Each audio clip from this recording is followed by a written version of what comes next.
Hello বন্ধুরা, চলে আসলাম জামাই ষষ্ঠীর দিন দুপুরে রান্না বান্না নিয়ে। জামাই ষষ্ঠীর দিন দুপুরে মা অনেক রকমেরই পদ রান্না করেছিল। এখানে ছিল মসুরির ডাল,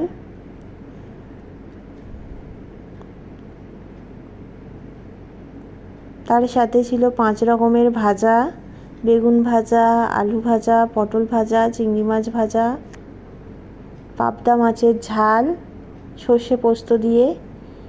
এখানে ছিল তেলাপিয়া মাছের ঝাল,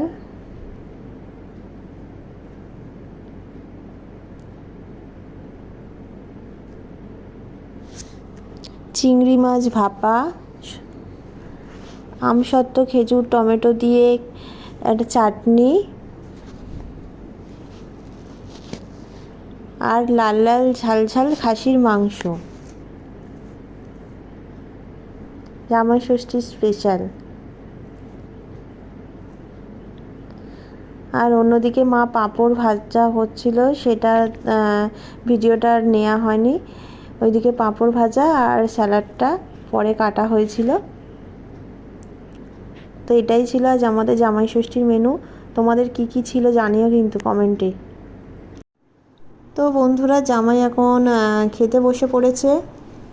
শাশুড়ি মা এখন সমস্ত কিছু তাকে সাজিয়ে গুজিয়ে দিয়েছে, তার এবার খাওয়ার পালা। তো জামাই এখন খেতে শুরু করুক।